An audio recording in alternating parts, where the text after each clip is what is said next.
Boa noite a todos. Que Jesus nos abençoe, nos fortaleça mais uma vez. Aqui estamos mais uma segunda-feira fazendo o nosso estudo. Sempre lembrando que representamos o nosso Centro Espírita Fé, Esperança e Caridade, ao qual fazemos parte. E nesse momento a gente pede a todos os mentores daquela casa, pedindo a João Batista que nos envolva, que nos abençoe, nos fortaleça sempre. E vamos fazer, como de início, ler a nossa página para fazer a nossa prece, para a nossa harmonização. Lembrando mais uma vez a todos que quem lembrar, sempre que nesse momento do estudo que você fizer parte, estiver junto conosco, coloque sua garrafinha de água ou coloque o seu copo de água e no momento da oração mentalize tudo de bom que você quer para aquela água, tá bom? Então, nós vamos ler a nossa mensagem hoje é do livro Coragem, dos Diversos Espíritos, e a mensagem de hoje é de André Luiz e tem como título Ajuda-te hoje.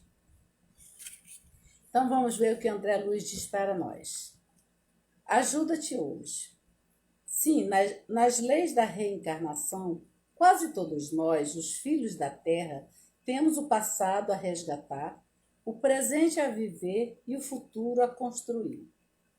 Lembremos-nos assim de que, nas concessões da providência divina, o nosso mais precioso lugar de trabalho chama-se aqui. E o nosso melhor tempo chama-se agora. Detenhamo-nos, por isso, na importância das horas de hoje. Ontem, perturbações. Hoje, reequilíbrio. Ontem, o poder transviado.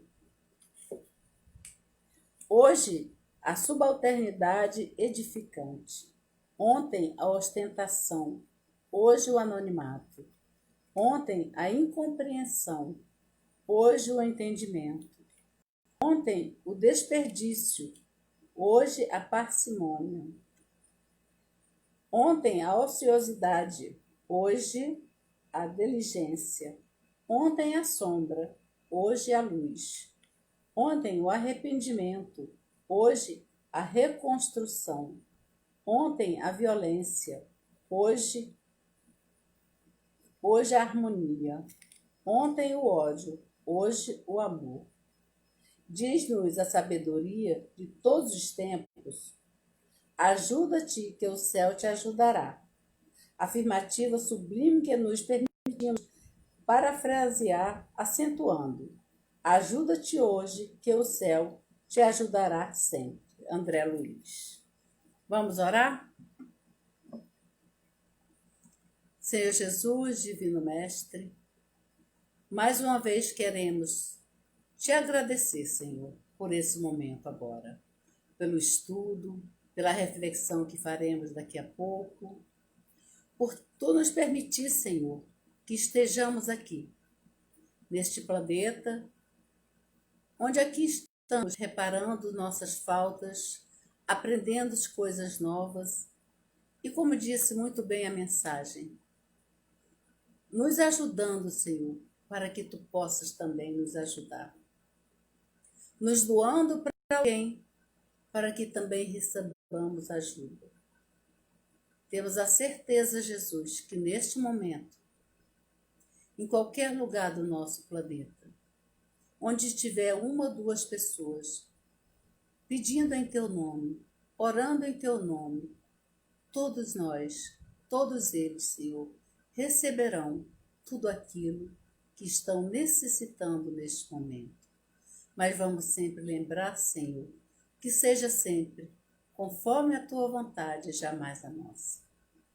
Que a tua paz se faça em nossos corações, em nosso ambiente, e damos assim por iniciado, neste momento, mais uma reunião, mais um estudo da noite de segunda-feira. Que assim seja.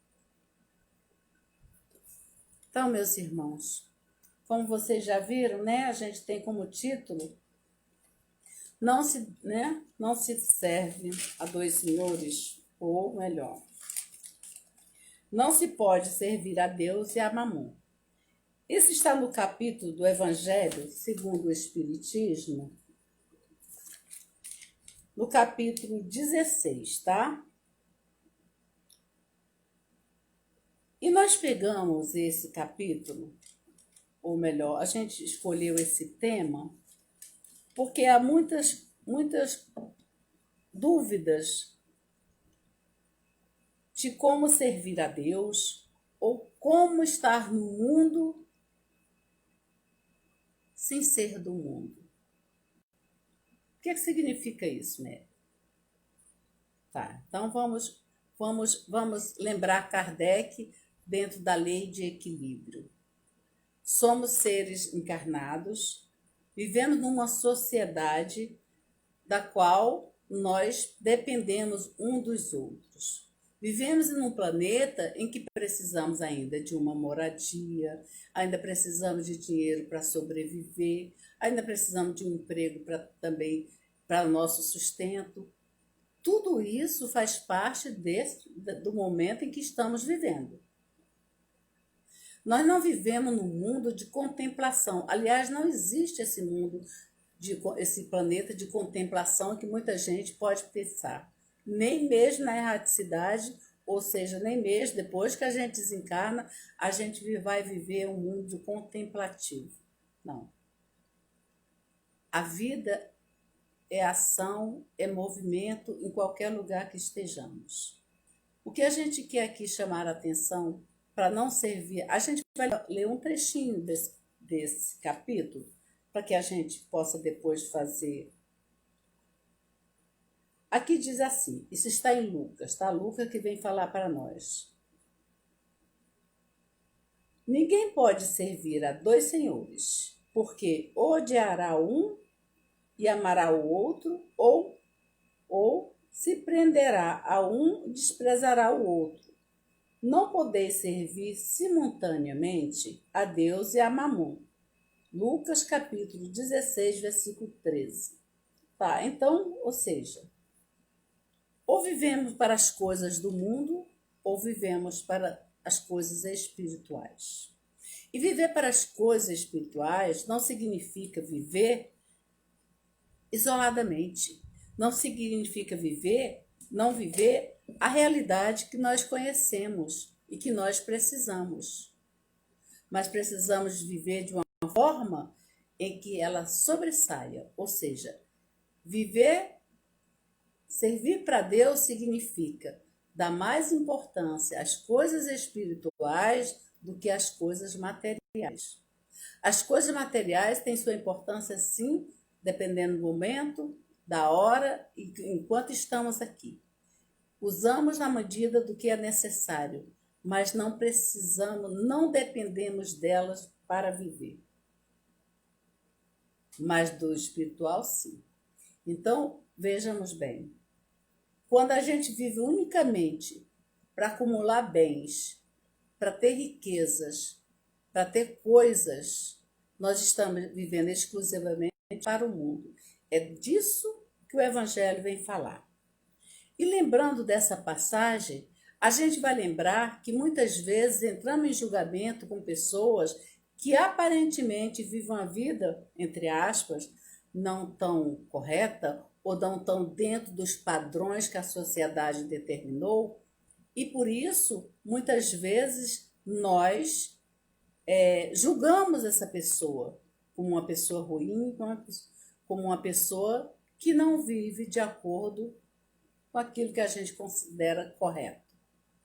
Então, pegamos então, o que a gente fez? A gente vai lembrar de uma história maravilhosa que é muito pouco falada nos evangelhos, na própria Bíblia, que é a história de Zaqueu. Zaqueu é conhecido apenas como o publicano que um dia conhece Jesus e que convida que Jesus vai jantar à sua casa. E aí ele, quando conhece Jesus, a gente depois vai minuciosamente falar disso, ele vai dizer que distribui seus bens, que recompensa aqueles que ele prejudicou. Mas não é assim tão simples. E a história acaba aí. E nos evangelhos, na própria evangelho nosso, segundo o Espiritismo, na própria Bíblia, eu já faz muitos anos que eu li a Bíblia seguidamente, mas assim, a gente não acha a história de Zaqueu nos evangelhos. É como se aquele momento apagasse e só fosse aquilo. Então vamos ler aqui um pouco aqui. Pegamos aqui, a gente vai ler do evangelho só para confirmar, mas ele está aqui, a gente utilizou esse livro que aqui vem falando toda a narrativa da vida de Zaqueu, daquela época e pós aquela época, mostrando assim para nós que o ser humano, nós, a humanidade, Deus condena o erro, o vício, mas Deus não condena o ser humano. E todo ser humano é sujeito ao erro, como também tem potencial bastante para sua reparação, para compensar, para aprender e a se doar. Então, é aqui esse exemplo máximo de pessoas que viviam para o mundo apenas, guardando riquezas, até exorbitando de outras pessoas, mas no momento que ele conhece Jesus, ele começa a modificar a sua vida. E é aqui que a gente vai começar a falar de Zaqueu, de falar de um homem que vivia para o mundo, de um homem que só conhecia, que só trabalhava para a sua riqueza e para si mesmo. A narrativa que a gente vai pegar desse livro, que é Ressurreição e Vida, esse livro é da Ivone do Amaral Pereira, tá? E é psicografia é pelo espírito Leon Tolstói. Vamos lembrar que Leon Tolstói foi um escritor russo muito famoso, um filósofo, que nasceu, que viveu em 1828, nasceu, né, e morreu 20 de novembro de 1910, com 82 anos, né? E nasceu e viveu sempre na Rússia, né? Então, ele era muito famoso e tem vários outros livros, né? Um dos mais famosos é Guerra e Paz. E outros tantos que a gente é só pesquisar na internet. Então, a gente vai falar dele porque ele é Leon Tolstói, que na espiritualidade vem ter essa preocupação de pensar naquele homem que ele sabia da história e que a história parou como se parasse no tempo e não mais foi falado sobre Zaqueu. Tá, mas nós vamos falar do Zaqueu naquele momento, né? Então, a gente vai ler aqui. No primeiro capítulo deste livro, diz assim, o reino de Deus. Lucas vem dizer para nós onde está o reino de Deus. Tendo-lhe feito os fariseus esta pergunta, quando virá o reino de Deus? Respondeu-lhe Jesus, o reino de Deus não virá a mostras exteriores, nem dirão ele aqui ou ele acolá, porque eis que o reino de Deus está dentro de vós. Isso é Lucas, no capítulo 17 a 21. Deus não é esse senhorzinho, como muita gente entende, ou não é esse ser grandioso que está muito distante de nós. A distância de nós para Deus é aquela que nós colocamos. À medida que nós buscamos Deus, ele se aproxima de nós, porque ele está sempre pronto. Porque aqui está dizendo, ele não está aqui nem ali, ele está dentro de nós. Então, vamos lá. Vamos à passagem de Zaqueu, né? E tendo entrado em Jericó, atravessava Jesus a cidade. Vamos lembrar aqui que Jericó era uma das cidades mais famosas e mais ricas, onde tudo que era tipo de comércio havia ali. Então, se você queria negociar, ganhar dinheiro, você ia a essa cidade que era uma das mais famosas na época.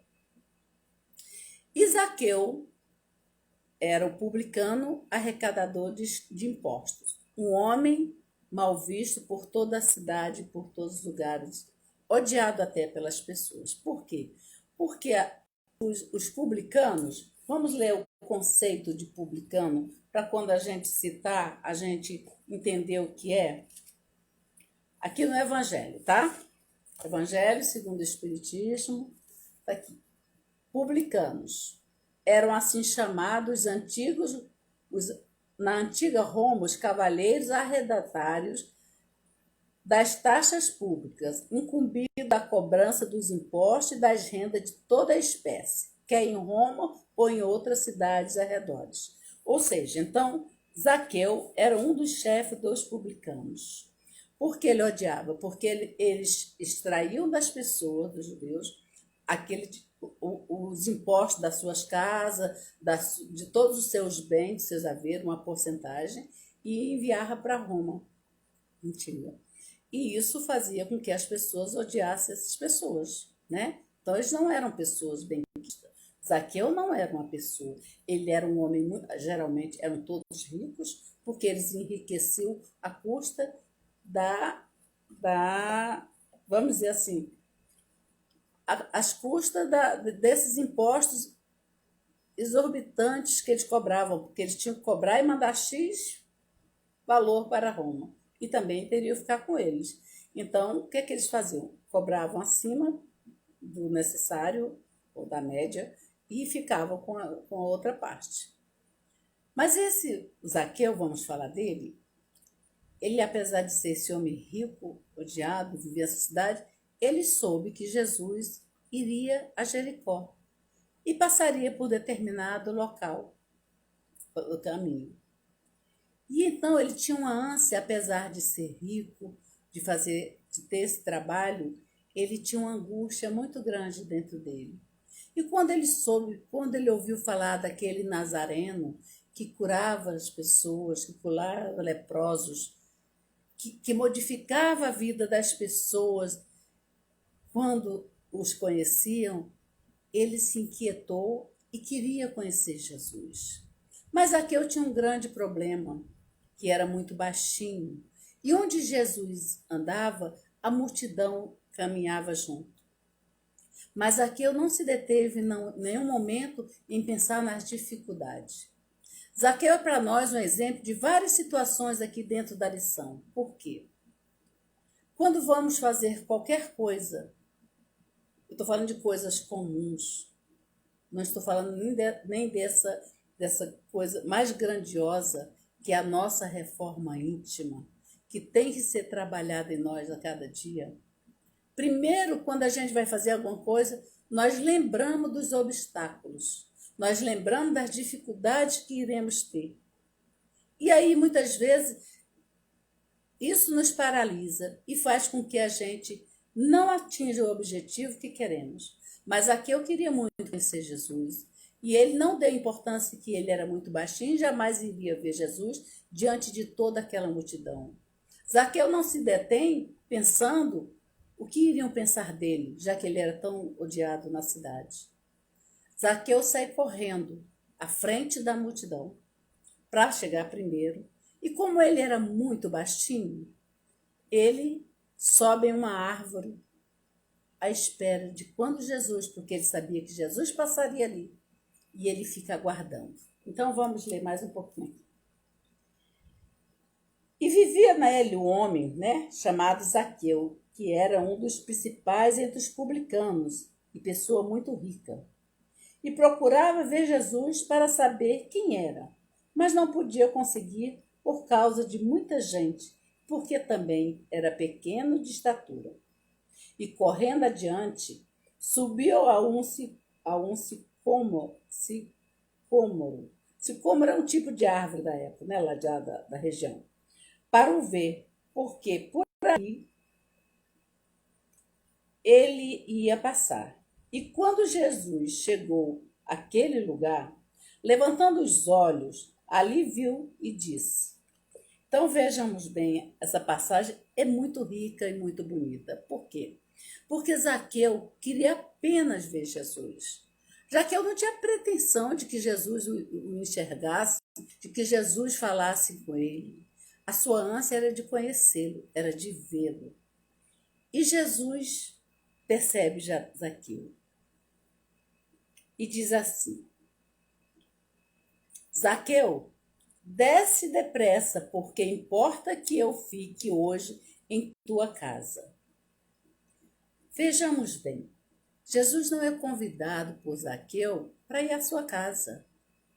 Ele se convida. Ele diz: eu vou estar em sua casa hoje porque me apraz estar contigo hoje. Meus amigos, isso é naquela época. Mas imagina o burburinho na cidade quando Jesus vai jantar com um homem considerado, na época, um pecador, um publicano, um homem de má vida, entre aspas, que era assim que eles consideravam. E Jesus vai jantar na casa de Zaqueu. Vamos lembrar que naquela época, segundo a história e a narrativa, na Palestina, era comum, quando se recebia visitante em casa, abrir as portas e as janelas para que todos que passassem na rua vissem o que estava acontecendo dentro da casa. E aquelas pessoas passavam, ficavam curiosas, e os comentários: mas como pode ele jantar com um pecador, hospedar-se na casa de um pecador? Vamos lembrar aqui para a gente não sair desse momento de jantar, de estar com Zaqueu, pernoitar na casa de Zaqueu com seus apóstolos, que Humberto de Campos conta, eu não lembro qual dos contos do livro dele, mas é Humberto que conta, que Zaqueu ficou tão feliz pela presença de Jesus em sua casa, e a gente vai depois ver aqui a narrativa, que ele chama todos, porque não era comum, os pobres, os estropiados, todos participaram daquela festa, pela grande felicidade que ele estava. E ele oferece aquele jantar a Jesus, mas não só a Jesus, porque ele podia, mas oferece a todos que quiseram entrar e participar daquela festa. Então, vamos dizer aqui. Então, já que eu disse. Então, e tem umas nuances que a gente fala, a gente leu, releu, por isso que a gente tem que estudar, que esse descer e esse subir é simbólico, tá? Porque quando ele sobe para ver Jesus, na verdade, ele não é simplesmente subir na árvore e ver Jesus. Zaqueu, ele sobe o seu padrão vibratório, a sua vontade de conhecer Jesus, assim como nós. Mas quando nós subimos, no Evangelho tem uma passagem, não lembro o capítulo, mas diz o seguinte: aquele que estiver, está na Bíblia e tem no Evangelho também, aquele que estiver no telhado, não desça. Gente, eu li essa passagem tantas vezes, meu Deus, mas por que se alguém está no telhado não pode descer? Não me perdoe não dizer qual é o evangelista que fala e nem qual é onde o capítulo agora. Mas se eu encontrar depois, eu fico na dívida com vocês de dizer, tá bom? Mas Jesus diz isso. E no Evangelho, nessa passagem, que Jesus diz: aquele que estiver no telhado não desça. Jesus não está falando desse descer, assim como ele disse com Zaqueu. Esse descer não é descer fisicamente. Jesus quer dizer para todos nós que quando nós já tivermos um padrão vibratório mais elevado, que a gente não desça, que a gente não baixe o nosso padrão vibratório, que a gente mantenha. E vamos lembrar que manter esse padrão, manter a vibração que deveríamos todos nós termos, não é muito fácil no mundo em que vivemos, no planeta em que vivemos. Mas isso é possível, Mary? É possível, porque Jesus vem dar seu testemunho dizendo que é possível, então, com certeza, se a gente tiver essa vigilância de manter esse padrão. O que quer dizer isso? Vamos falar em linguagem simples, comum, para que seja bem compreendida. Já perceberam como tem um grupo de pessoas falando mal, seja de quem for ou do que for, e a gente se aproxima, a gente também, invigilantemente, a gente começa a entrar naquela mesmo padrão vibratório, de falar mal, de dizer, é isso mesmo, tem que acontecer isso. E aí a gente baixa o nosso padrão vibratório. À medida que se nós tivéssemos essa vigilância constante, nesses momentos mais frágeis que vivemos, principalmente o atual que estamos vivendo, a gente conseguisse manter serenidade, né? Manter essa observância nessa fé do qual Jesus fala para nós. E a gente não descer o nosso padrão vibratório, a gente, ao invés de se juntar a esses outros, a gente poderá e podemos mesmo mudar um pouco aquela situação, aquela vibração. Se alguém está falando mal do outro, busque algo de bom que essa pessoa tenha e ressalte. Olha, mas fulano é assim, mas ele é trabalhador. Olha, ela é uma pessoa assim, mas ela é uma pessoa generosa. Então, se a gente buscar o melhor do outro, a gente vai encontrar. Porque se a gente for buscar o pior, não precisa muito sacrifício, né? A gente acha assim N situações para falar disso. Mas quando a gente busca esse melhor, aquilo que Jesus sempre viu, vamos voltar para a nossa história, para a gente não fugir. Todos nas cidades, todos naquela cidade, achavam Zaqueu um homem pecador, um homem ruim, isso. Mas Jesus sabia a sua alma. Quando Jesus conhece a todos nós, então ele sabia que aquela alma, naquele momento, estava apenas equivocada, mas ela tinha um potencial. Assim, quando ele se apresenta para Paulo na estrada de Damasco, ele conhecia a essência e a potencialidade de Paulo. Por isso ele confiou nele. Por isso ele vem se apresentar a Paulo. E é assim que Jesus vem se apresentar para nós. Jesus está sempre aguardando o nosso momento, a nossa estrada. Cada um de nós tem sua estrada de Damasco. Se costuma comemorar Natal, que estamos aproximando novamente mais uma vez, falar do Natal e falar do nascimento de Jesus. Meus irmãos, Jesus nasce a cada dia para cada um de nós. Para quando foi que Jesus nasceu para você? Quando foi que Jesus nasceu para mim? Jesus nasce para cada um de nós no momento em que eu descubro, em que eu me conscientizo de que esse mestre que veio a esse planeta, um ser de luz que não chegou até hoje nenhum igual a ele, que para estar junto de nós precisou 1000 anos, segundo Emmanuel, 1000 anos para adequar o seu perispírito, a sua matéria, para estar aqui entre nós. Não dá para a gente imaginar esse ser de luz que é Jesus. E esse ser de luz vem para nós, vem se deixar crucificar, vem nascer para muitos daqueles que quiseram. Quem sabe nós estávamos lá, talvez aplaudindo, talvez também incentivando ao mal, a não acreditar, mas até hoje Cristo espera por nós e ele aguarda ansiosamente que nós deixemos que ele nasça, mas ele nasça dentro de nós. Então, Jesus não nasceu 25 de dezembro, Jesus nasceu dia de 1º de maio. Jesus, para cada um de nós, tem sua data em que Jesus nasceu.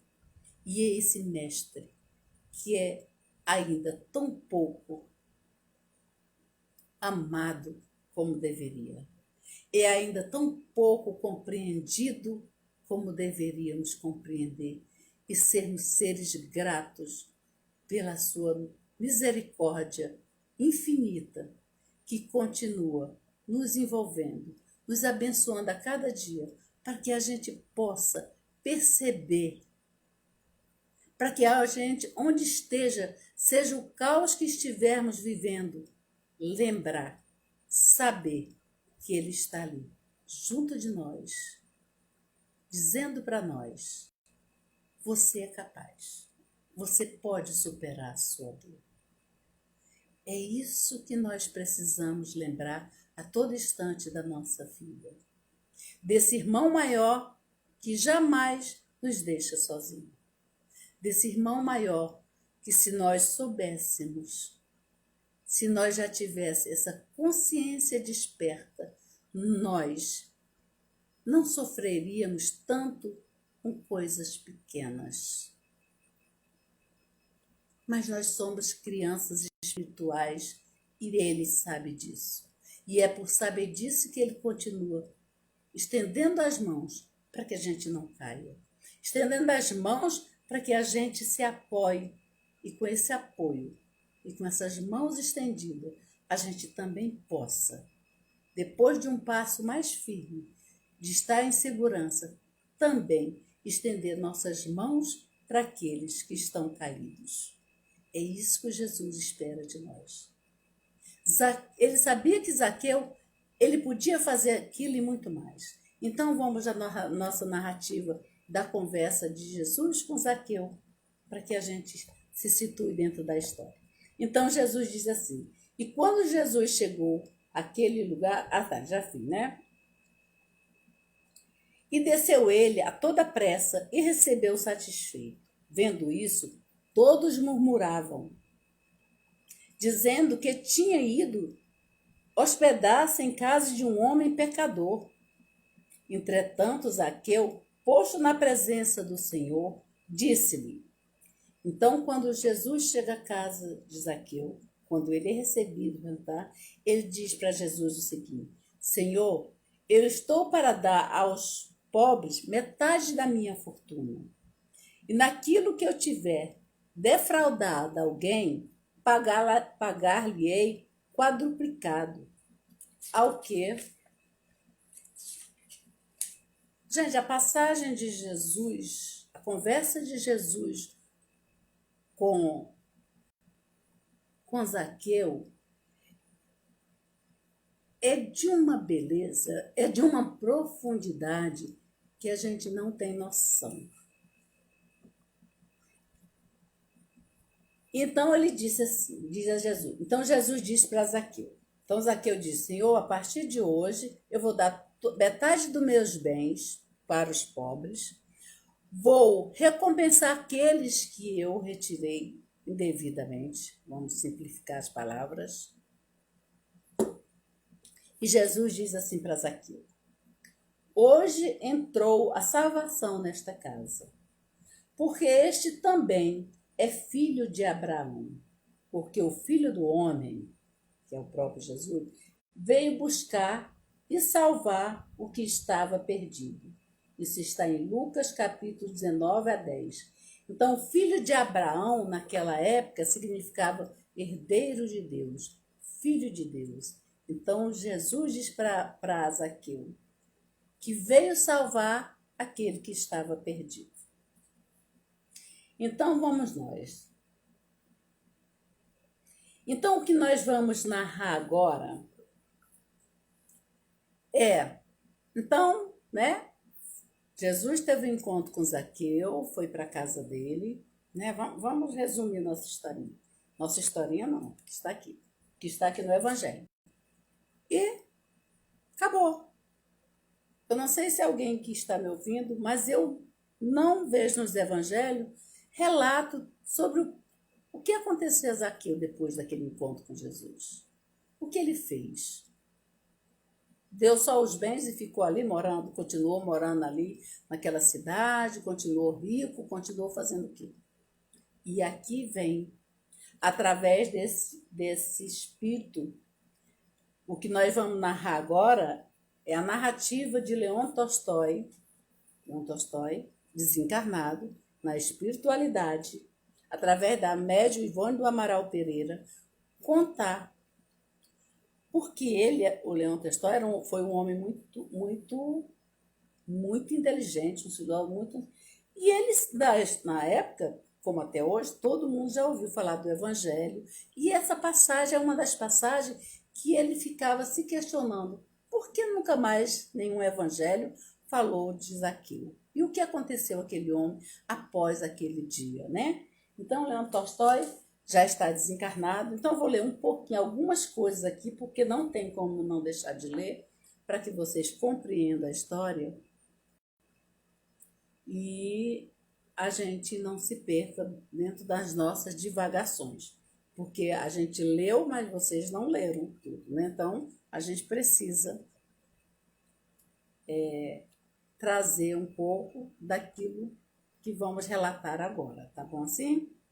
Lembrando que, se estamos falando de um capítulo que a gente não pode servir a Deus e a Mamon, estamos dando exemplo de alguém, de um espírito, que viveu na terra, que vivia para a riqueza, para o dinheiro e que se transforma. Então, é disso que a gente agora vai nessa narrativa, o que aconteceu depois.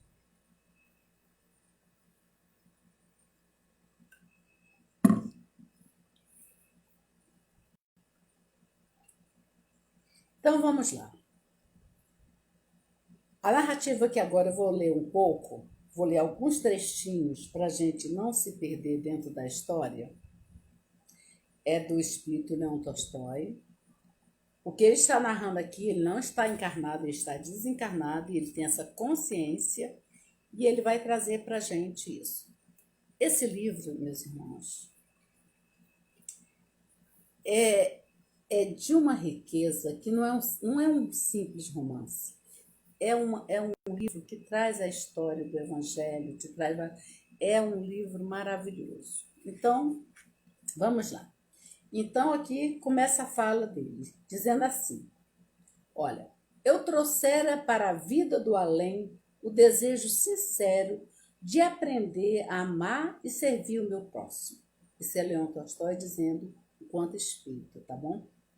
Creio mesmo que os últimos tempos de minha vida, instituições protetoras bondosamente alimentadas por amigos celestes que se compadeciam do meu pesar por não haver sido possível ser tão fraterno para com os outros como eu desejara. Falavam-me de rumos novos que deveria tomar, bem diversos daquele que a sociedade viciosa do meu tempo me apontara. Então, veja bem, isso aqui ele está na erraticidade, relembrando tudo isso e trazendo para nós, dizendo assim. E ele diz aqui mais um pouquinho para a gente entender. Carreguei para o túmulo esse pesar. Então ele diz que quando ele estava doente e ainda encarnado, ele já se questionava por que não foi mais útil às pessoas, porque ele poderia ter amado mais. Isso é um questionamento dele, Leon Tolstói. Então ele diz assim, ó, carreguei para o túmulo esse pesar, e esse pesar me acentuou aquém do túmulo, e se transformou em aflição, em vergonha depois, em remorso. Compreendi por isso que, além dos umbrais da morte, o mérito que se nos permite é aquele que o amor confere. Então, ele vai relatando para nós isso tudo. Então, e aí ele vai, eu não vou ler, continuar lendo, que é muita coisa. Então, ele está caminhando e colocando isso dentro dele e passando agora para nós para dizer por que ele está nisso. Enquanto ele está caminhando nesse questionamento íntimo que ele fazia a si mesmo e que ele conta que já ainda encarnado já sentiu esse pesar, essa necessidade de ter sido mais útil, que ele achou que não foi tão fraterno como deveria, que não foi tão amoroso como deveria, como ele diz, porque a sociedade impõe determinados costumes a nós, como algo que é correto e que nem sempre é o mais útil. Então ele estava dentro desse questionamento.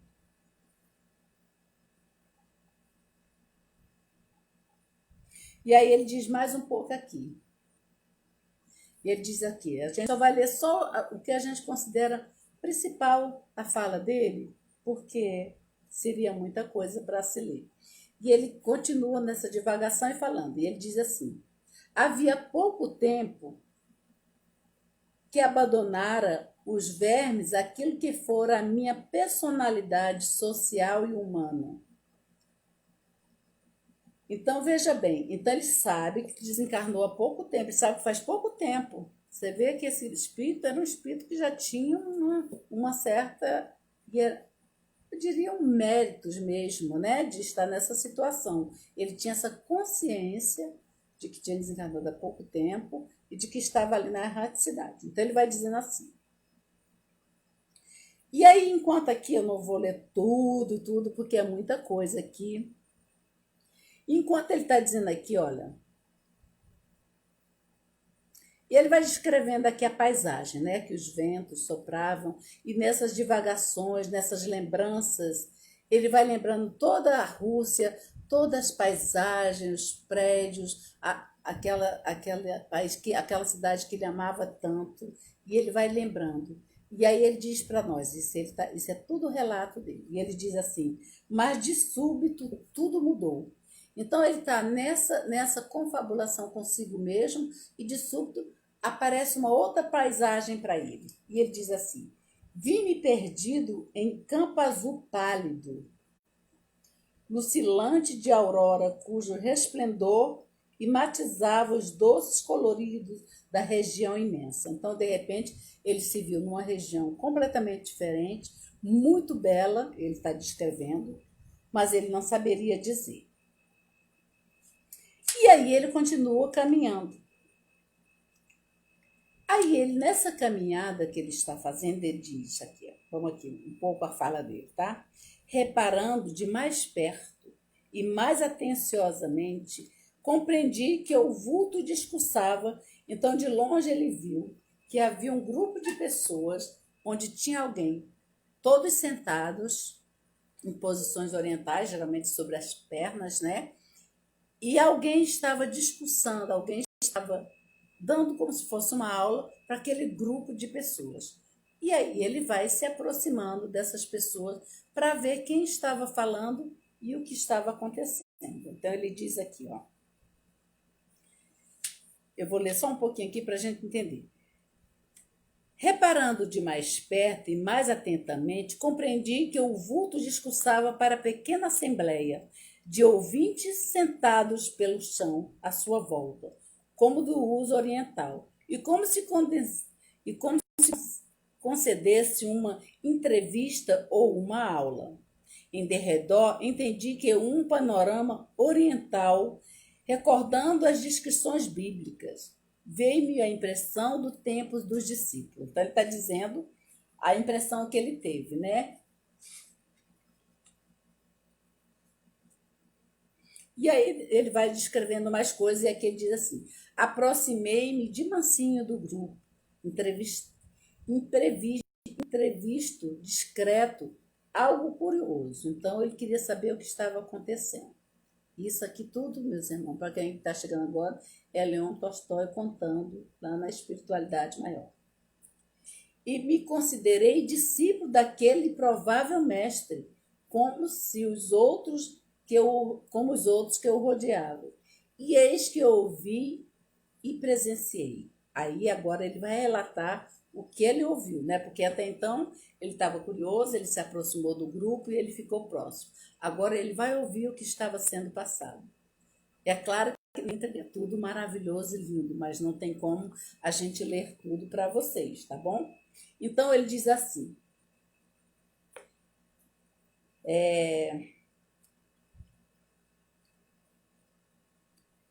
retornaremos a qualquer momento para nova experimentação terrestre, mestre Zaqueu. Alguém do grupo pergunta assim para Zaqueu, diz para Zaqueu: retornaremos a qualquer momento para o ciclo terrestre, mestre Zaqueu? E ele de súbito fica surpreso. Mestre Zaqueu? Sobressaltei-me, disse as palavras dele. Zaqueu? Pensei. Mas seria aquele Zaqueu que subiu na árvore quando o Senhor entrava em Jericó para vê-lo passar? Então, ele vai dizendo, nunca mais ouvi falar desse Zaqueu. E alguém diz, mestre Zaqueu, ele ficou sem compreender. Tá? Seria, aí diz assim, ó, seria, isso é tudo isso indagações dele. Seria possível mesmo que eu me encontrasse em presença de um espírito que fora publicano ao tempo do Senhor na Judéia, que viesse a conhecer alguém que, por sua vez, houvera conhecido a Jesus Cristo?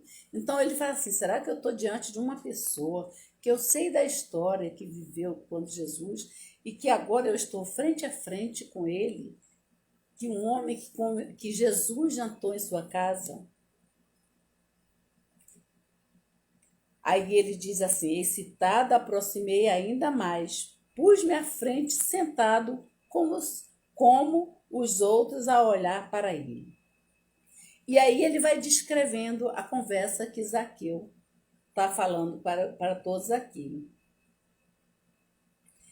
E aqui a narrativa é linda, mas aí, então Zaqueu está lembrando para aquele grupo que vai reencarnar, para que não esqueçam as lições de Jesus, para que aqui, quando estejam na terra, embotado por esse corpo físico que muitas vezes embota o nosso ser espiritual, para que não esquecêssemos as lições. E ele vai descrevendo, e Tolstói vai ouvindo e vai ouvindo tudo o que ele fala. E ele diz assim, olhei aquele homem a quem havia chamado Zaqueu, semblante sereno, bondoso, enternecido, ainda jovem, olhos cintilantes e percutados, como alimentados por uma resolução invencível. E aí ele vai escrevendo toda a situação. Peraí, deixa eu ver o que mais. Então, o que é que Zaqueu está narrando aqui para todo aquele grupo? Zaqueu começa aqui a contar para aquele grupo que está ali ouvindo a sua trajetória após conhecer Jesus. E aí ele narra que fez aquilo que prometeu a Jesus, distribuir seus bens, mas que a partir daquele momento, e só aqui a gente vai saber disso, porque os evangelhos não falam, Jesus seguiu os discípulos. Jesus presenciou a crucificação, porque logo que ele conhece Jesus, Jesus é crucificado. E ele sofre imensamente pela crucificação do Cristo. Mas ele sofre e ele vê tudo. E ele segue Jesus enquanto estava, e quando Jesus é pregado à cruz, vamos dizer assim, ele começa a seguir os apóstolos. Só que ele seguia os apóstolos sem que os apóstolos percebessem quem ele era, como uma pessoa comum. Só que Zaqueu, ele era um homem muito culto. Então ele sabia grego, ele sabia várias línguas. E ele ia anotando tudo o que ele ouvia dos apóstolos, tudo sobre as narrativas, as curas de Jesus. E aí ele vai estar aqui relatando para esse grupo aqui, tá? E aqui o Tolstói está ouvindo. Aqui a gente vai falar só um pouco aqui, só alguma coisa que ele diz, aonde ele foi. Aqui é Zaqueu dizendo para aquele grupo. Fui a Betânia quantas vezes tentei tornar-me assíduo da granja de Lázaro, de tão gratas recordações, mas tudo ali estava mudado e tão triste depois do dia da morte do Cristo, que ele vem dizer, né? Aí, deixa eu ver aqui. Aí ele vem contar mais. Visitei Pedro, esperando consolar a minha grande dor, ouvindo-o dissertar sobre aquele que um dia fora do alto do Calvário para a eloquência com que sempre soube arrebatar as multidões. Então ele está dizendo, ele está contando aqui eu está contando a narrativa, a sua peregrinação após aquele dia que ele conhece Jesus. Ele dá todos os bens, vamos resumir a história, para suas famílias, sustento, e ele fica com um dinheiro, vamos dizer assim, com uma quantia de dinheiro para ele viver um pouco de tempo, porque logo acabaria aquele dinheiro. E ele passa a sobreviver do seu trabalho. Dava aulas, porque ele era inteligente, fazia trabalhos manuais, ele fez tudo. Ele sobreviveu do seu trabalho, anonimamente, sem que alguém soubesse que era o publicano. E aí vamos lá mais na frente. Acabando a hora.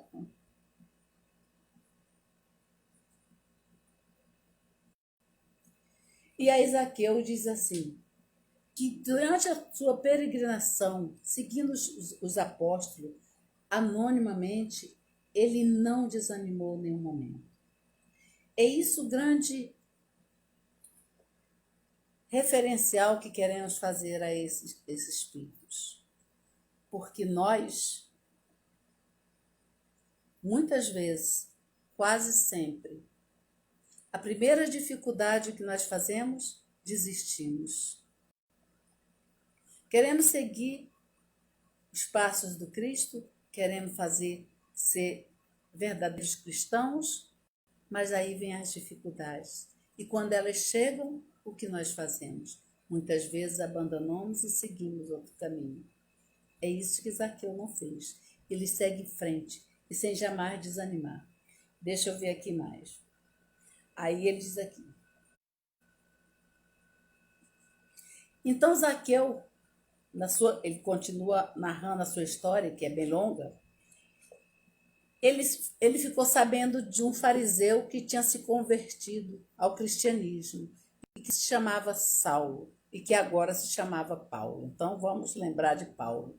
Então quando ele escuta a história de Paulo, ele vai ao encontro de Paulo, se apresenta, para Paulo ele se apresenta, diz quem ele é, e Paulo recebe com carinho, lhe dá instruções, isso tudo contada por ele mesmo. E ele diz assim, isso é Zaqueu dizendo, nunca mais deixei Paulo, até hoje. Então ele está dizendo aqui o que ele fez. E aí ele diz, a partir daquele momento, eu não fui mais simplesmente seguir o Cristo, buscar os seus ensinamentos.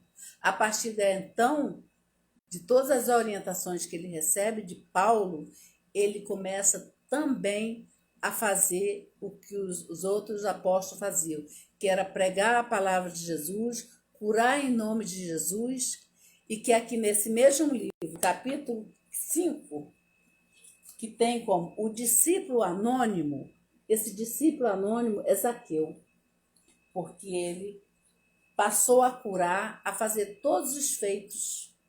E as pessoas diziam, mas quem é esse anônimo? Quem é esse ser que também cura em nome de Jesus?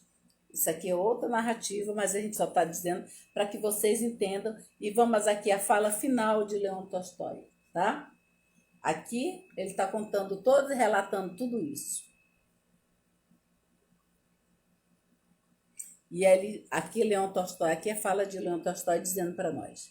Foi esse um dos mestres que encontrei aqui no além-túmulo. Seus ensinamentos, seus exemplos de ternura em favor do próximo que me deu e revigoraram minhas forças. Sob seus conselhos amorosos, orientei-me, dispondo-me a realizações conciliadoras da consciência. A partir daí, então, Leão Tolstói diz que ele se reconcilia com a sua própria consciência e ele passa a ter paz. E eu vou ler o último aqui do que ele fala para nós, porque é lindo demais. Aí ele diz, aí Leão Tolstói está falando para nós agora, tá? E ele diz assim: e se tu, meu amigo, desejas encontrar aquele reino de Deus, de que Jesus dá notícia, ama os desgraçados. Cada lágrima que enxugas em seus olhos, cada conselho bom que dispensares ao pobre, desarvorado da vida é mais um passo que darás em direção a esse reino que finalmente encontrarás dentro do teu próprio coração. Que assim aprendeu o cumprimento da suprema lei, amar a Deus sobre todas as coisas e ao próximo como a si mesmo. Isso é que Leon Tolstói vem falar de nós, de Zaqueu. E a gente finaliza dizendo para todos nós que esse espírito, que já era grande naquela época, que já era esse ser que foi capaz de largar tudo sem olhar para trás e seguir Jesus numa busca incessante. Esse ser iluminado, esse espírito que só se fala da sua avareza, que é Zaqueu, mas não se fala da sua grandeza. Esse espírito é nada mais, nada menos do que o nosso amado, o nosso tão querido, que a gente ama, que a gente agradece, que a gente implora a todo momento. Dr. Bezerra de Menezes. Dr. Bezerra de Menezes foi o nosso grande Zaqueu, meus irmãos. Imagina a trajetória desse espírito até chegar aqui no nosso contemporâneo, nosso Dr. Bezerra de Menezes. Ele foi Zaqueu. Então, essa história não é uma historinha. Essa história está narrada nos evangelhos, é para incentivar a todos nós e olhar para nós, seres ainda tão imperfeitos, seres ainda tão fragilizados, mas que temos dentro de nós esse potencial, esse reino que Deus fala, que não está aqui nem ali, mas está dentro de nós. Então não vamos buscar Deus através de alguém, não vamos buscar Deus em outros lugares, nas igrejas, nas sinagogas, nos centros espíritas, seja onde for. Quando você quiser encontrar Deus, procure dentro de si que você vai encontrar. Muita paz para todos nós, que Jesus nos abençoe e nos envolva hoje e sempre. Vamos agradecer? Agradecendo a Deus e a espiritualidade maior por este momento. Por cada lição que lemos e que nos incentiva, que nos faz com que a gente deseje cada vez mais caminhar na direção do Cristo. Porque quando nós nos elevamos para Ele, Ele diz que nós temos que elevar o nosso padrão vibratório, mas também, ao mesmo tempo, Ele diz, tu também precisa descer. Descer para quê? Descer para essa terra, descer para esse planeta, para provar aquilo que já se aprendeu, para provar a nós mesmos a nossa lição que já foi aprendida há muitos séculos atrás. Que esse meio do Rabi, que Jesus, esse amigo incontesto, esse amigo de todas as horas, possa estar neste momento conosco. E nós temos hoje, nesse instante, um agradecimento a fazer a essa falange bendita e abençoada de Dr. Bezerra de Menezes. Muito obrigada, meu amigo. Muito obrigada, irmão, por tantas vezes, por tantos pedidos feitos a ti e que somos tão agraciados, não porque merecemos, mas porque a grandeza da espiritualidade maior é tão imensa que a todo instante nos sustenta e nos fortalece sempre que precisamos. Que Deus nos abençoe. Muito obrigada a todos.